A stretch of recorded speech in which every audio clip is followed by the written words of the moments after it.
ঘরের কাজ যতই থাক পেট তো আর মানবে না, তাই খাবার কিন্তু নিত্য নতুন বানাতেই হবে।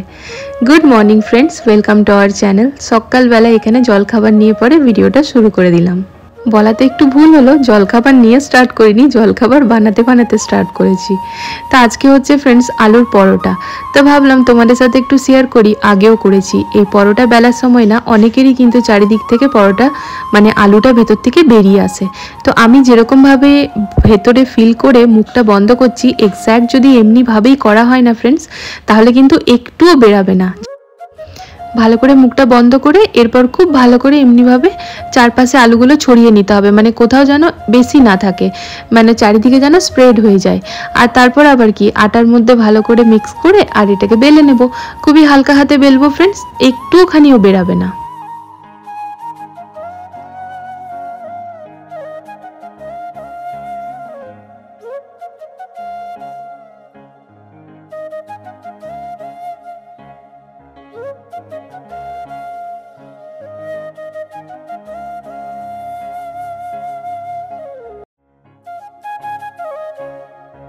যে কোনো পুর ভরা পরোটাতে একটুখানি পুরটা বেশি না হলে না খাওয়ার মজাটাই লাগে না।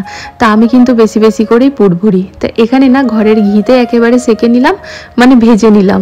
তো ভেজে ঠিক বলা চলে না, সেকেই বলা চলে, একদম অল্প পরিমাণে দিয়েছি ফ্রেন্ডস। তা ব্যাস গরম গরম রেডি। এখন সব থেকে প্রথমে বাবা মাকে দিয়ে দিই, মেয়েদেরকে তো সকালবেলাতেই দিয়ে দিয়েছি। তা আমি এখানে ঝটাপট করছি আর বর এখানে নিজের ডিউটি, মানে ওর না দেওয়াটা ওরই ডিউটি পার্মানেন্ট। তো বাবা মাকে দেওয়া হয়ে গেছে, তারপর আমরাও নিয়ে বসে গিয়েছি। এগুলো গরম গরম খেতেই ভালো লাগে। আর মেয়েরা তো স্কুলে নিয়ে চলে গিয়েছে, তা বাদে এখনো আরো 4টে রাখা আছে। আমি জানি বাবুরা স্কুল থেকে এসে পরেই খাবে। ঝটপট ঝটপট খাবারটা খেয়ে নিচ্ছি, এরপর ভাইয়ারা চলে আসবে। তা আমাদের সামনের যে আলমারির যে জায়গাটা ফ্রেন্ডস, সেই জায়গাটা আজকে ওই যেটা বানানো আছে, এই যে এই জিনিসটা, এটা পুরোটাই উঠিয়ে দেওয়া হবে। এটাও না ওই স্টাডি কাম আলমারি বানানো হয়েছিল, বাট এতটা বাল্কি ছিল যে আমাদের পছন্দ হচ্ছিল না। তো সেই কারণে এটাকে পুরোটাকে আমরা উঠিয়ে নতুনভাবে আবার নতুন হবে, তো সেটা তোমরা দেখতেই পাবে। তো দেখো এখানে ভাইয়ারা পুরোটা কিন্তু বার করে দিচ্ছে। কোনো জিনিস বানাতে অনেক সময় লাগে, বাট ওটা ভাঙতে একটুও সময় লাগে না। তাই এই যে এই স্টাডি টেবিলটাই, এটা মানে এটা হচ্ছে আলমারি কাম স্টাডি, মানে অফিস আর কি বানিয়েছিলাম একটুখানি, যেমন ঘরে বসে কাজ করা পড়াশোনা সবই যায়। তো এটা না অনেকটা হাইটে ছিল, মানে বসে পড়ে ঠিক সুবিধা হতো না। আর তা বাদে এই জায়গাটাও খুব বাল্কি লাগছিল, এক্স্যাক্ট আমাদের পারপাসটা সলভ হচ্ছিল না। তো ফাইনালি কিছু করার নেই, মানে আমরা ইন্টেরিয়ারের কাজ যে আমরা দিয়ে পরে কতটা অসুবিধায় পড়েছি ফ্রেন্ডস, কি আর বলবো। তো যাই হোক, খারাপটাকে ফোকাস না করে ভালোটাই করি। আর এদিকে ফুলকপি আলু চাপিয়ে দিয়েছি, কারণ দুপুরের রান্নাটাও তো মাথায় রাখতে হবে। পুরোটা একদম ভাঙা হয়ে গিয়েছে, এরপর এটাকে বাইরে বার করা হচ্ছে, তারপর নতুনটা আবার এসে সেটও করা হবে। তবে তার আগে জায়গাটাকে করতে হবে ক্লিন, তার কারণ প্রচণ্ড নোংরা হয়ে আছে। তো দেখো তোমাদেরকে একবার এই জায়গাটা দেখিয়ে দিচ্ছি। এই যে জায়গাটা বেশ অনেকটা বড় ফ্রেন্ডস, এইটা ভালো করে ইউটিলাইজ করলে আমরা খুব সুন্দরভাবে একটা ভালো মতো স্টোরেজ পেয়ে যাব। আর দেখো পরিবারে না মানে লোকজন কম থাকার বেশি থাক, জিনিসের কিন্তু কম হয় না, জিনিস কিন্তু দিনে দিনে বেড়েই চলে। সেই জন্য স্টোরেজটা আগের থেকেই মাথায় রাখতে হয়। তো এই যে এখানে ঝাড়ু লাগিয়ে নিচ্ছি, তবে ক্যামেরাটা অন করে বেশিক্ষণ ঝাড় দিতে পারবো না, কারণ হাতটা ঠিক চলছিল না।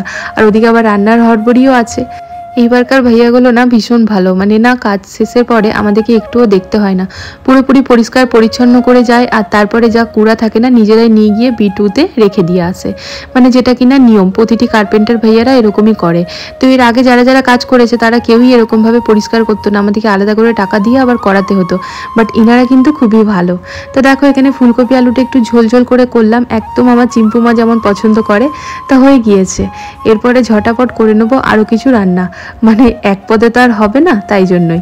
তো চলো এটাকে ঢাকা দিয়ে পরে সাইডে রেখে দিই, ঝটপট কড়াইটাকে ধুয়ে নিই। আর এই স্টিলের কড়াইটা কিনে যে কি উপকার হয়েছে যতই বলছি ততই কম বলা হবে।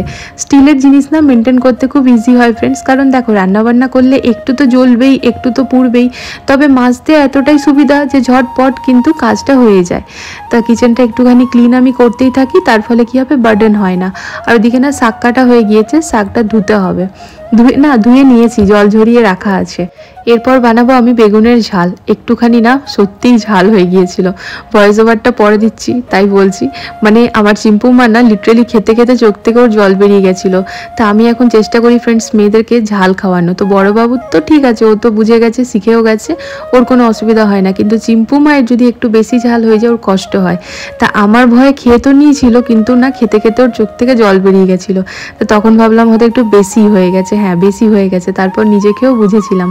তো দেখো এখানে বেগুনগুলো ভেজে নিচ্ছি, আর যেহেতু ভাজা বেগুন নয়, মানে বেগুনের ঝাল দেওয়া করবো, তো একসাথে অনেকগুলো বেগুন একসাথে ভেজে নিচ্ছি, আর ঢাকাটা দিয়েই ভেজে নেব। আর শাকটা তো ওদিকে ধুয়ে রাখাই আছে, তো শাকটাও এদিকে নুন দিয়ে সিদ্ধ চাপিয়ে দেবো। ভালো করে সিদ্ধ হয়ে গেলে ব্যাস, তারপর তো ফোড়ন দিতে হবে। অনেকে দেখি না একেবারে ফোড়ন দিয়েই শাকটা চাপায়, আমি কিন্তু সবসময় সিদ্ধ করে তারপর ফোড়ন দিই। তো এদিকে কড়াইয়ে বেগুন ভাজাগুলো তুলে নিয়ে, মানে বেগুনগুলো ভাজা হয়ে গেছে, ওই তেলের মধ্যেই কালো জিরে আর একটুখানি আদা, কাঁচা লঙ্কা, সর্ষে আর পোস্ত বাটা দিয়ে নুন আর হলুদ দিলাম, আর কিচ্ছু না। ব্যাস এবার এটাকে একটুখানি ফ্রাই করে নেব। সর্ষে তো বেশিক্ষণ ফ্রাই করার দরকার পড়ে না। তারপরে বেগুনগুলোকে দিয়ে নিয়ে আর ঢাকা দিয়ে রেখে দেবো। ধনেপাতা আমার ঘরে নেই, ধনেপাতাকে খুব মিস করছি, কারণ এইসব রান্নাতে ধনেপাতা খুবই ভালো লাগে। তবে ঠিক আছে, যেটা নেই সেটা ভেবে লাভ নেই। তো এরপরে চলো একটুখানি ঢাকা দিয়ে রেখে নিই। নামাবার আগে দেবো একটুখানি কাঁচা সরষের তেল, স্বাদটা না একেবারে অতুলনীয় হয়। তবে ঝালটা একটু বেশি হয়ে গেছিলো আমার, তোমরা একটু ঝালটা কম দিও। তো এই যে এখানে দিয়ে দিলাম সরষের তেল, ব্যাস ঢাকা দিয়ে দিলাম। আর এইখানে সেট হচ্ছে এটা কিন্তু আমাদের অনেকটা কাপড় জামা সব কিছু, মানে নানা রকমের জিনিস রাখা যাবে ফ্রেন্ডস। তার নিচে কিন্তু কোনো পায়া লাগাবো না, তার ফলে কি হবে না, আমার ঘরটা ক্লিন করতে সুবিধা হবে।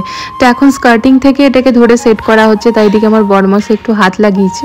আর এদিকে এই যে আমার পুজো দেওয়া কমপ্লিট হয়ে গিয়েছে।